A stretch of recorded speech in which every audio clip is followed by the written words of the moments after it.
Students, welcome in the online classes of DAV School. As you know, in the class 8G Science, today we start the revision of chapter 3rd.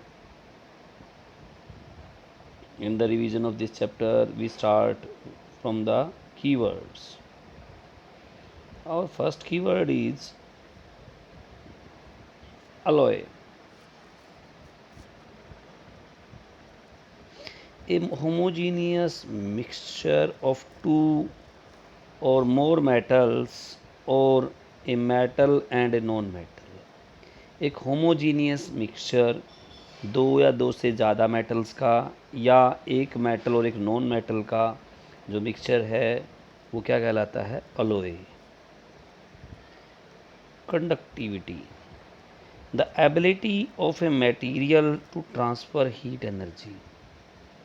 एक material की ability जो heat energy को transfer करती है और electrical current from one point to another. किसी material की ability heat energy को या इलेक्ट्रिक करंट को एक पॉइंट से दूसरे पॉइंट पर ट्रांसफ़र करने की एबिलिटी जो है वो कंडक्टिविटी कहलाती है. Ductile, the property of metal due to which they can be drawn into thin wires. Metals की वो प्रॉपर्टी जिससे उस मेटल की तारें बनाई जा सकती हैं, उसको तारों की फॉर्म में ड्रॉन किया जा सकता है थिन वायर्स में, उसे डक्टाइल कहते हैं. Malleability, the property of metal due to which they can be hammered into thin sheet. जिससे उनकी थिन शीट पतली चद्दरें बनाई जा सकें, उसको क्या बोला जाता है? मैलिएबिलिटी.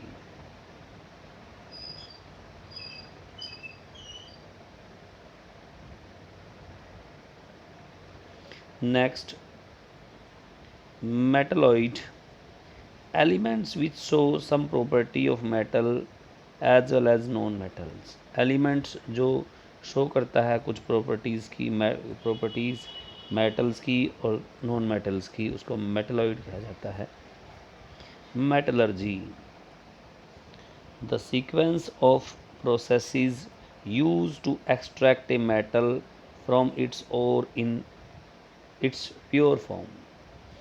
वो सीक्वेंस, प्रोसेसेस का वो सीक्वेंस जिसमें किसी मेटल से उसको उसके ओर से एक्सट्रैक्ट किया जाता है, प्योर फॉर्म से एक्सट्रैक्ट करना, निकालना, मेटलर्जी कही जाती है. Mineral, a natural occurring inorganic substance found deep under the surface of earth.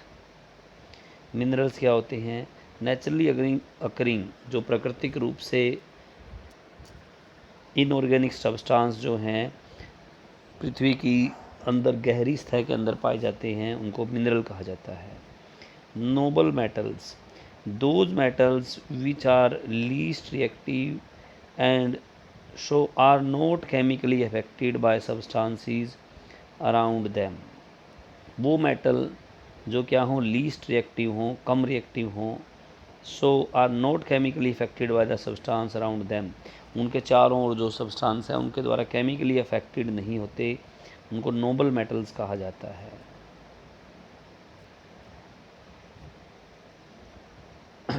Next, ore it is the minerals from which one or more metals can be extracted. ये वो minerals हैं जिनमें से एक या एक से ज़्यादा मेटल्स निकाले जा सकते हैं, एक्सट्रैक्ट किए जा सकते हैं, उसको बोला जाता है ore. Reactivity, the tendency of an element to react with other substance to form compounds. किसी एलिमेंट की वो टेंडेंसी, वो क्षमता जिसमें कि वो रिएक्ट करके दूसरे सब्सटेंस से कंपाउंड्स बनाते हैं, तो वो रिएक्टिविटी कहलाती है.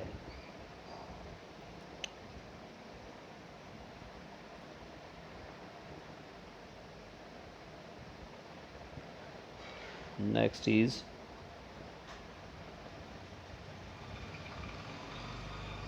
reactivity series, the series of metals arranged in order of their decreasing reactivity. Metals की वो सीरीज जो अरेंज की जा सकती है ऑर्डर में डिसेंडिंग रिएक्टिविटी में, जिसमें कि उसकी रिएक्टिविटी घटती हुई दिखाई दे, वो सीरीज़ क्या है? रिएक्टिविटी सीरीज़ कहलाती है। Sonorosity, the property of metals to produce sound when stuck with something hard. मेटल्स की प्रॉपर्टी जो प्रोड्यूस की जाती है, the property of metal to produce sound when stuck with something hard, कुछ किसी हार्ड चीज़ से अगर वो टकराती हैं तो क्या है, जो प्रॉपर्टी साउंड प्रोड्यूस की जाती है, प्रॉपर्टी साउंड जो प्रोड्यूस होता है उसको सेंसोरिसिटी बोला जाता है। Next, tensile strength, the property due to which a substance can bear a lot of strain without breaking. किसी सब्सटेंस की वो प्रॉपर्टी जिसमें कि बहुत सारा स्ट्रेन वो सहन के कर सके बिना टूटे हुए, तो उसको क्या बोला जाता है? Tensile strength. आज हम यहीं तक रिवाइज करेंगे। आपने इन सभी कीवर्ड्स को सीरियसली लर्न करना है। Okay, thank you so much.